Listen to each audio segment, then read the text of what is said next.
In a world overflowing with noise, shallow takes, and information that evaporates the moment you hear it, Selenius Media exists for one purpose: to give you depth.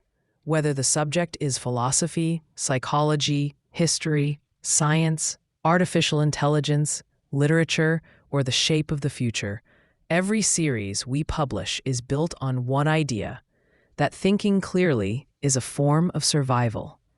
Our catalog spans dozens of long-form, story-driven shows. From Western moral philosophy for beginners to pioneers of psychology and psychiatry. From AI, an uncertain future, to the classical music giants. Each series is crafted to give you more than facts. It gives you the context, the conflict, and the human meaning behind the ideas that shaped our world. If you enjoy this program, explore the rest of our library. Every show is designed to stand alone, but together they form a larger project, a guided tour of the forces, intellectual, emotional, political, technological, that built the world we live in and the world we're about to enter. Visit the Selenius Media channel to discover new series, follow your favorites, and support the work that allows us to create long-form, high-fidelity educational storytelling. And please leave comments if you enjoy our shows. Now let's begin. Imagine a boy in 17th-century Leipzig, wandering alone through a university library that is much too large for him. The year is somewhere in the 1650s. Outside, Europe is still reeling from the 30 Years' War. Cities scarred, farms burned, families scattered. Inside the library, shelves sag under Latin tomes of logic, law, theology, and natural philosophy. The boy's father has died, but left behind access to these books, and the boy takes advantage of it. He is 11, maybe 12, and instead of playing in the streets, he pulls volume after volume from the shelves, trying to piece together the structure of knowledge. His name is Gottfried Wilhelm Leibniz, and he will grow into one of those rare figures who seem to believe, with alarming seriousness, that the world is rationally intelligible from top to bottom. Leibniz was born in 1646, just 2 years before the Peace of Westphalia formally ended Europe's great religious war. His father was a professor of moral philosophy at the University of Leipzig, and his mother came from a family of jurists. This meant that the household was saturated with law, ethics, and theology. But it also meant that the boy's earliest memories were of a continent coming out of chaos. Churches and states arguing over sovereignty, refugees staggering from burned-out villages. The moral vocabulary of Christianity heavily entangled with confessional hatred and political calculation. His father died when Leibniz was 6, a loss that hit hard, but also had a strange side effect. The boy gained semi-unrestricted access to his father's books. Nobody thought to lock the library, and the child, curious and precocious, began to teach himself Latin from the texts on the shelves. By the time he formally entered university, he had already devoured swaths of scholastic philosophy, church history, and humanist literature. He read Aristotle and the Church Fathers, medieval logicians and Renaissance historians, German law and Roman law. Later, he would discover Descartes, Hobbes, and other moderns. He was, from the beginning, a bridge between worlds, medieval and modern, Protestant and Catholic, metaphysics and mathematics, theology and politics. As a teenager and young man, Leibniz studied law and philosophy in Leipzig, Jena, and Altdorf. He wrote a doctoral thesis arguing for a new, more scientific way of thinking about legal reasoning, but he turned down an offer of a professorship. Academic life, as it was then constituted, felt too narrow. He wanted to be where ideas and power met, in courts, chanceries, diplomatic missions. For him, philosophy was never a purely academic pursuit. It was a way of thinking that could, in principle, guide decision-makers toward wiser, more just policies. He entered the service of the Elector of Mainz, one of the key princes of the Holy Roman Empire, and quickly became involved in politics and diplomacy. One of his early schemes was profoundly revealing. He proposed to Louis XIV of France that instead of attacking German states in Europe, France should lead a crusade against Egypt. The idea was wildly impractical, but the reasoning behind it was telling. Leibniz was trying to divert French aggression away from the fragile German lands that had just suffered through war, and at the same time revive the old dream of a united Christian project that might bring some order to a fracturing Europe. Even here, early on, you see a pattern. He detests senseless destruction, and he tries to use reason to transform raw power into something at least slightly more constructive. Over the next decades, Leibniz's life becomes a blur of travel and multitasking. He serves the House of Brunswick in Hanover, advising princes, writing legal opinions, designing water pumps for mines, drafting histories to bolster dynastic claims, and secretly working to bring Protestants and Catholics closer together. In his spare time, he invents a mechanical calculator that can multiply and divide, works on binary arithmetic, develops his version of the differential calculus, and writes in philosophy about the nature of substance, freedom, justice, and God. It is dizzying. He seems to write letters to almost everyone who matters in European intellectual life: Spinoza, Arnold, Princess Elizabeth of Bohemia, the Electress Sophia of Hanover, Peter the Great of Russia. He is not just a thinker, he is a network. For moral philosophy, three of Leibniz's big ideas matter especially: the principle that nothing happens without a reason, his vision of reality as made up of monads, and his claim that we live in the best of all possible worlds, which he defends in his work on the problem of evil. Together, they yield a distinctive picture of what it means to live well in a rational, ordered universe.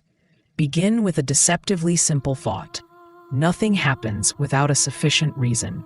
You can state it informally. If something is real rather than not, or this way rather than that, there must be some explanation for that fact. This is Leibniz's famous principle of sufficient reason. It is not an empirical discovery, like finding a new species of bird. It is a rule he thinks reason itself demands. When faced with some brute fact, an event, a property, a law, we can always intelligibly ask why. If there were truly no answer, no reason at all, then reality would contain sheer arbitrariness, and for Leibniz, that is close to unintelligible. He applies this principle everywhere. Why is there something rather than nothing? Why does the world have this structure with these laws rather than another? Why did God choose to create this world and not some other possible world? Why did you make this choice and not that one? Philosophically, the principle becomes a lever for building a grand metaphysical system. Morally, it becomes a demand.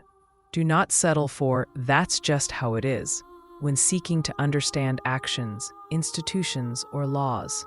Look for reasons.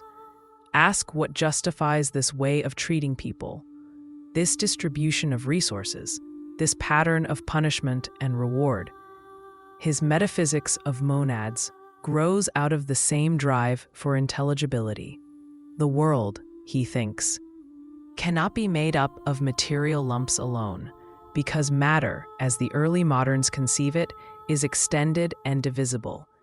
If you keep dividing a chunk of matter, you never reach something truly simple. But composition, he thinks, cannot be fundamental. There must be simple, indivisible units of reality. These simple units, which he calls monads, are not little atoms of matter. They are more like points of force, centers of perception. Each monad is a kind of tiny, soul-like entity, having its own inner states, its own perspective on the universe. You can picture a monad imperfectly as a point of view with no physical extension.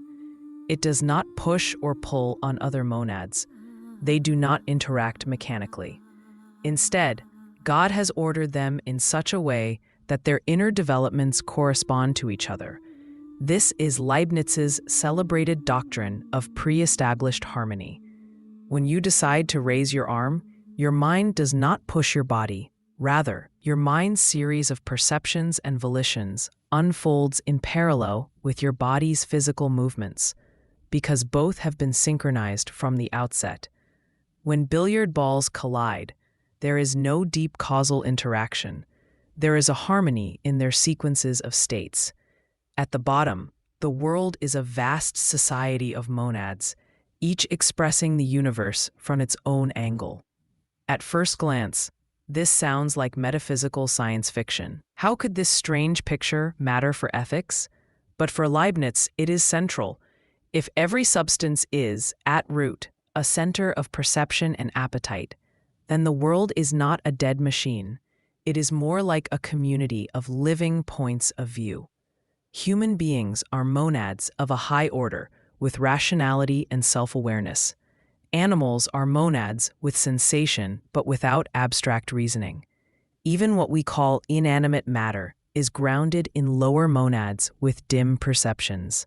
God is the supreme monad, the necessary being whose essence includes existence, who perceives all possible worlds and chooses one to actualize. Morally, this yields several consequences. First, it means that the universe is saturated with value-laden perspectives. A world like that calls for respect. To trample a creature is not to rearrange inert stuff, it is to affect a being with its own inner life. Second, it means that our own minds are not isolated bubbles. Each of us is, in Leibniz's favorite metaphor, a mirror of the universe, reflecting it from a particular standpoint. The human task, then, includes polishing that mirror, clarifying our perceptions, correcting errors, expanding our understanding, and aligning our appetites with the true order of goods. Leibniz is acutely aware that looked at from ground level, the world hardly looks best. He knows about war, disease, cruelty, stupidity. He lives through dynastic succession crises, religious bigotry, and the dull inertia of courts. He himself is often frustrated. His great projects for scientific academies, church reunification, and legal reform are half-realized at best. Yet he persists in arguing, most famously in his work Theodicy, that this world, with all its apparent defects, is the best of all possible worlds. This phrase will later be mocked by Voltaire in Candide, where the character Pangloss repeats all is for the best in the best of all possible worlds, while disasters pile up around him. But for Leibniz, the claim is not naive optimism. It is part of a sophisticated attempt to reconcile three things: that God is perfectly good, that God is all-powerful and all-wise, and that the world includes real evil. The structure of his reasoning goes like this. Before creating anything, God has in his intellect an infinity of possible worlds, complete ways reality could be, each with its own laws, histories, and configurations of creatures. Each possible world includes a pattern of goods and evils, pleasures and pains, virtues and vices, beauties and deformities. God, as a perfectly wise and good being, does not create arbitrarily.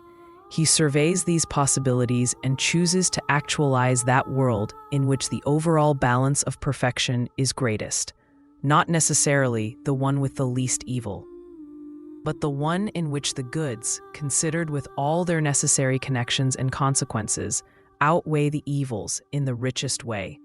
In such a picture, some evils might be logically connected to greater goods in ways we do not see. The courage of a rescuer presupposes the danger of a fire. Forgiveness presupposes wrongdoing. The patience of a caregiver presupposes illness. On a larger scale, The existence of finite rational creatures implies the possibility of error and sin. If beings are to be genuinely free, capable of rational love, they must be able to misuse that freedom. A world with free beings, but no possibility of moral failure, may not be genuinely possible. So God, in creating a world with free agents, permits their sins, not because God delights in them, but because they are a byproduct of a valuable gift. We may feel the pull of an objection. Could God not have made a world with free creatures who in fact never sin? Leibniz's answer is subtle. It might be that any world with creatures of that sort, given their natures and the range of choices open to them, will include some sins. If God wants a world populated by rational agents whose lives are not purely robotic, God must accept that some will go wrong. God could create a world of automata who always do what is right by design, but that would be a lesser good. A world of morally significant freedom, even with the resulting evils, may be better overall. The moral consequence of this view is not intended to be passivity. Leibniz does not say, since this is the best possible world, everything that happens is good, so we should not resist injustice or alleviate suffering. On the contrary, the very structure of created reality includes secondary causes, including us. Part of what makes this world best may be precisely that it contains creatures who, out of understanding and compassion, fight evil, comfort the afflicted, and improve conditions. Our efforts are among the goods that God foresaw in choosing this world. When you act justly, you are not correcting God's mistake. You are enacting one of the reasons God had for creating this whole arrangement. This leads into Leibniz's explicit ethical reflections. He defines justice in a way that goes beyond mere legality or fairness in transactions. For him, justice is the charity of the wise. That phrase compresses a lot. Charity, in the classical Christian vocabulary he inherits, is not mere almsgiving. It is love, the love that wills the good of the other. Wisdom is the clear understanding of the true order of goods and of the place of each creature in the whole. So justice, at its highest, is not just giving each his due according to a contract. It is loving others in a way informed by knowledge of their real good and of our shared place in the rational order of the universe. He distinguishes between different levels of justice. At the lowest level, there is what he calls strict right, rules that govern contracts, property, and basic non-injury. This is the domain of positive law. Do not steal, do not defraud, keep your agreements. Above that is equity, the adjustment of rigid rules to particular circumstances to avoid harsh results. Above that still is what he sometimes calls piety or universal justice, a benevolent concern for the welfare of all, grounded in love of God and recognition of the rational kinship of all minds. A decent society must enforce the basic level. Wise individuals and communities aim at the highest. Because of his legal training, Leibniz thinks a lot about how law should be structured. He wants laws to be clear, coherent, and oriented not just to punishment, but to the promotion of the common good. He is suspicious of cruelty and unnecessary harshness. He believes that rulers have a duty to seek the happiness of their subjects, understood not as mere pleasure, but as well-being in a broad sense, security, education, opportunity for virtue. He is, in some respects, an early welfare thinker, though still working within a monarchical and aristocratic framework. His rationalism extends into his views on international relations. He imagines, sometimes fancifully, a Europe unified not by conquest, but by shared institutions, academies of science, common legal principles, cooperative development projects.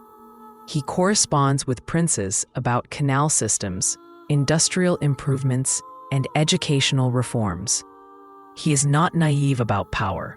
He knows rulers act from ambition and fear, but he persistently tries to steer them toward projects that, in his mind, align with God's rational plan. Increase knowledge, reduce pointless suffering, advance prosperity in ways that allow more people to develop their minds and characters. On the level of the individual, Leibniz's ethics centers on rational love. To act well is to act in a way that fits with the true order of things, which means loving God above all and loving creatures according to their place in that order. Love, he says in one formulation, is to find one's pleasure in another's happiness. When you genuinely love, you are not simply using the other to satisfy your own desires. You are rejoicing in their flourishing. The more your understanding expands, the wider the circle of beings whose good you can appreciate. Family, friends, compatriots, humanity, and, in an abstract way, all rational creatures anywhere in the universe. Here again, his metaphysics supports the ethics. If every mind is a mirror of the universe, then in loving another mind, you are, in a sense, loving another perspective on the whole. You are acknowledging that the universe is richer than your solitary viewpoint. Humility, then, is not self-hatred. It is the recognition that your perspective is partial and that others too are centers of value.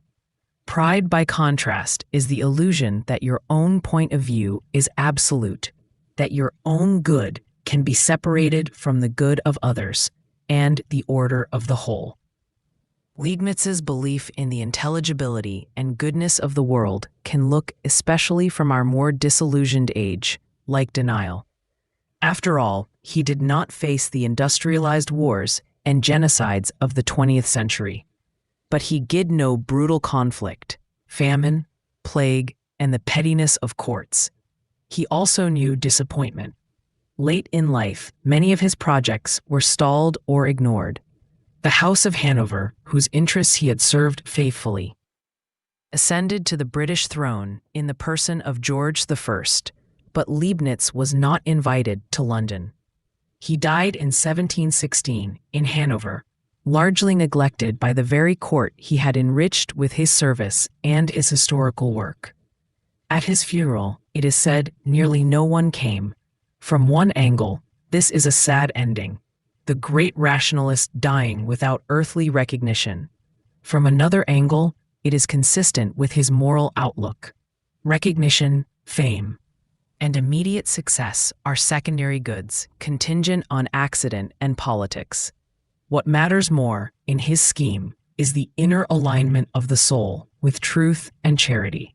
If his ideas have any validity, then the real measure of his life is not how many courtiers attended his burial, but how he contributed to the growing clarity of human understanding and to the structures of justice and cooperation that subsequent generations could build on.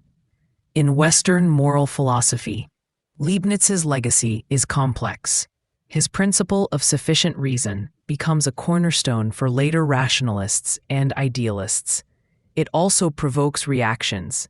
Empiricists and skeptics will push back against the idea that every fact must be intelligible to human reason.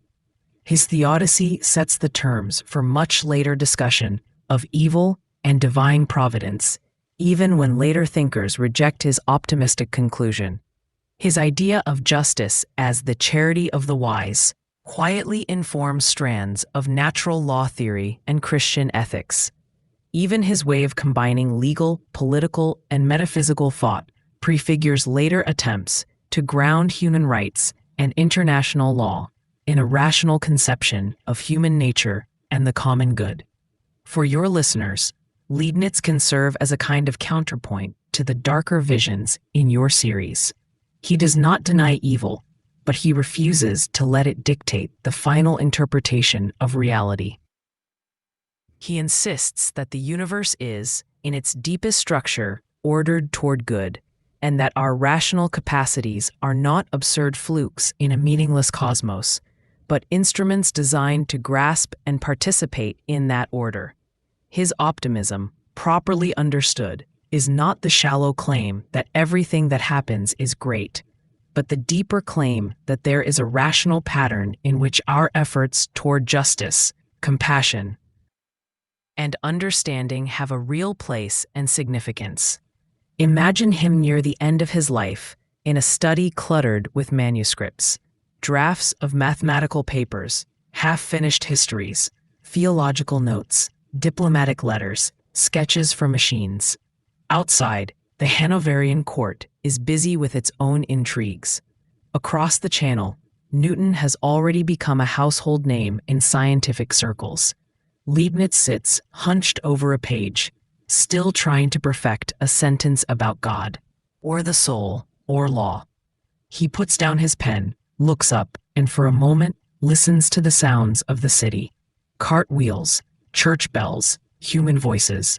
In all that messy noise, he hears not chaos, but the expression of countless monads, each living its own story within a larger rational symphony whose full score only God can see.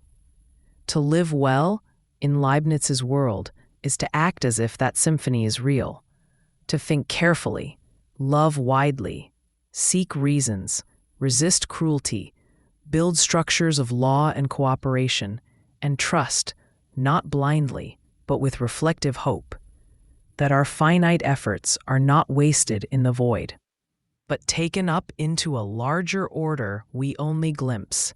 It is an ethic for people who refuse both despair and complacency, who want to understand and to act, and who are willing to believe that the world, for all its scars, is not an accident, but a rationally chosen scene for the drama of finite spirits learning to love.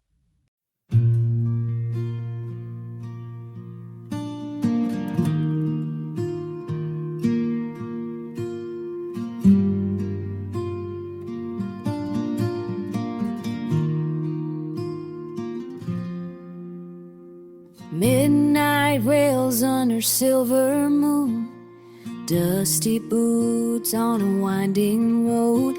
A shadow's the only friend I've known since she packed up and let me go.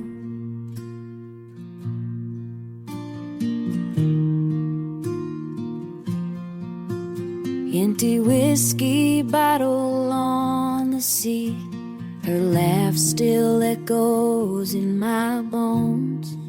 Saddle's heavy with memories. I ride alone where the wind still blows. Nowhere else to be, nowhere else to be, nowhere else to be.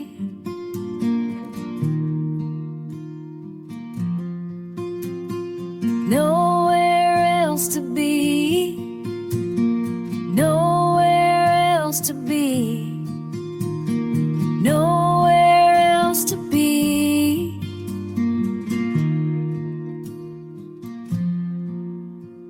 Sunrise paints the horizon gold, but it don't warm a lonesome soul. Every town I pass feels half her size. Every trail's haunted by goodbye.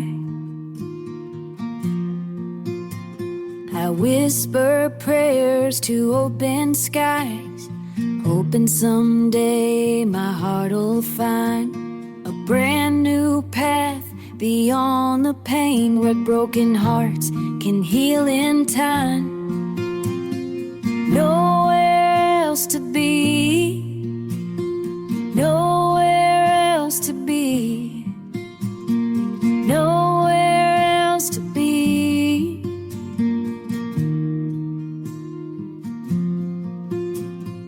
Nowhere else to be, nowhere else to be.